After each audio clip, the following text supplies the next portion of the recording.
Hello, Sagittarius, Sun, Moon, Rising, and Venus signs. Kamusta po kayo? Sana po yung nasa mabuti kayong kalagayan. Welcome back po sa Star Tarot. Kung bago po kayo rito, welcome din po kayo. Please subscribe, like, share our videos, and mag-iwan po kayo ng comment kung naka-resonate kayo. Thank you. At saka bukas na po ako for memberships, So, kung interested po kayo sa mga perks na ino-offer ko, then you may join. Thank you. First message po ninyo, truth. Ayan, see your light, know your power, have the courage to walk your truth. Okay? Kasi maaari na hindi ninyo yan napapansin, or baka ang iba sa inyo dito nasa shy kayo to embrace your truth, 'di ba? Kaya inimbitahan kayo dito, have the courage to walk your truth. Kung ano kayo, kung sino kayo, 'di ba, yung totoo ninyong pagkatao, embrace it, walk your truth, kasi kayo yan that's your DNA, kayo yan, at you never know kung uh, sino ang pwedeng matulungan ninyo, because of expressing for who you are, kung sino yung pwede ninyong mabago ang buhay, by expressing for who you really are, or kung ano yung mga talento mo, skills mo, gifts mo, hindi ba? Kaya have the courage to walk your truth. Importante na wag ninyong mamaliitin yung sarili ninyo. Wag kayong mahihiya na ilabas ang mga talento ninyo, mga gifts ninyo, kasi lahat ng yan, that's for a purpose. Lahat ng yan merong yang halaga sa mundo. Kaya wag kayong mahihiyang ilabas yan, wag kayong mahihiyang i-share yan sa iba. Okay?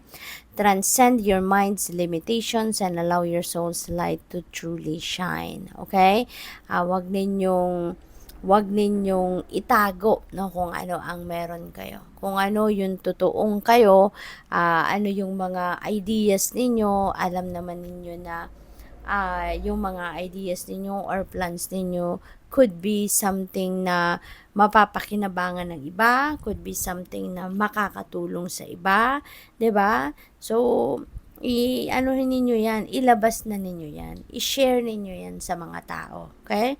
At marami kayong pwedeng mabago ang buhay, because of that.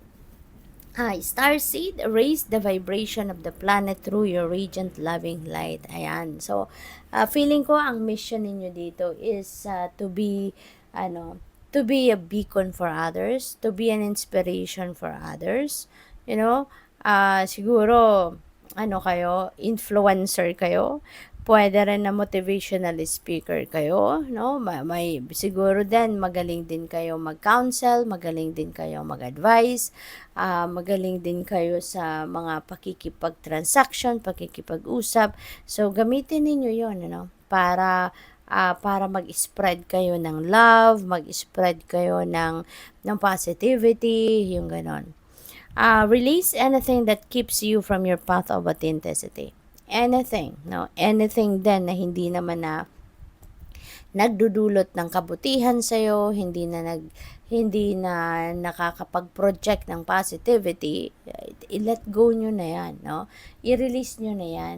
Always, make sure na kung ano lang yung mabuti, kung ano lang yung maganda, ano lang yung nakakatulong, yun lang ang ikip natin sa sarili natin. Anything na parang clutter na lang yan, anything na alam nating negatibo, wag tignan natin ang lahat, at alisin na natin sa buhay natin ang mga yan. Kasi the more na mag-harbor tayo ng mga stale energy sa buhay natin, mas lalo dadami pa yan. Mas lalo pa tayong tawag dito, a-attract ng mas marami pang negativity. Okay? So, tignan natin kung ano pa ang mga mensahe para sa iyo. Maraming salamat po pala sa mga nakapag-subscribe na sa ating channel, at sa mga nag-donate, nagsisend ng super thanks. Maraming salamat, pati na rin sa mga hindi nag-i-skip ng ads. Maraming salamat po. And yun nga, please don't forget to subscribe, like, share our videos. Thank you. And message, meron kayong matatanggap na mensahe. Meron kayong pwedeng ano yan, in different forms, no? Pwedeng matanggap ninyo rito email, pwedeng sulat mismo, pwedeng tawag, pwedeng text messages, DM or PM. So, pwedeng mga ganon na matanggap ninyong correspondence. And that could be about anything, no? Depende sa inyong sitwasyon. Pwedeng yung correspondence na to related dito sa isang babae, no? Baka yung babaeng ito, baka sa kanya manggagaling yung mensaheng ito, no? So, depende yan sa inyong sitwasyon. But, there is definitely a message na matatanggap kayo. Okay? So, be on the lookout for that. Kasi you never know, baka opportunity yan. Diba? Baka offer yan, no? Ng kung ano, kung trabaho, kung mapapagkakitaan, diba? It could be anything. Kaya, as much as possible, monitor ninyo yung mga communication lines ninyo, no? Tignan ninyong maigi. So, we have coffin, no? And coffin, this is an energy of ending and beginning. So, in some areas of life ninyo, meron ditong magtatapos or meron nang natapos na, no? So, pwedeng, ano to, this could be related to this release energy. Pwedeng meron kayong mga tatanggalin na talaga dito sa buhay ninyo, something that doesn't serve your best interest, kaya yun na ang isasantabi nyo na iiwanan mo na to.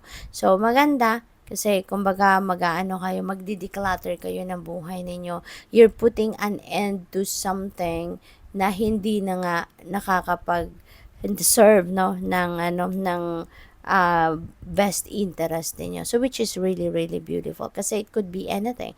Pwedeng meron kayong pwedeng may mga tao sa buhay ninyo na talaga namang alam mo yun, no? Hindi naman positibo ang hatid nito sa inyo, naging parte or parte ng buhay ninyo, pero hindi naman talaga hindi kailangan, no? Hindi kailangan na pagtuunan mo na pansin, hindi na kailangan na pagbigyan mo pa ng iyong pagmamahal, hindi kailangan na maging parte pa ng buhay mo, no? So, pwedeng yung relationship mo with those people, no, ang puputulin mo na, pwedeng ganon.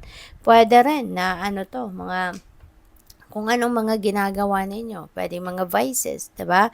Pwedeng mga bisyo, you know, yung mga bagay na yan. No? So, siguro, ma-realize din ninyo, no? Naggastos lang ito, gastos lang ang hatid nito sa akin. Hindi rin naman ito makakatulong sa buhay ko, sa katawan ko, sa health ko. Kaya, might as well putulin ko ng connection ko dito. So, pwedeng ganun din ang sitwasyon. It could be anything, no, that doesn't serve your best interest. Maaaring yun ang puputulin mo ng connection. That's what you're going to release.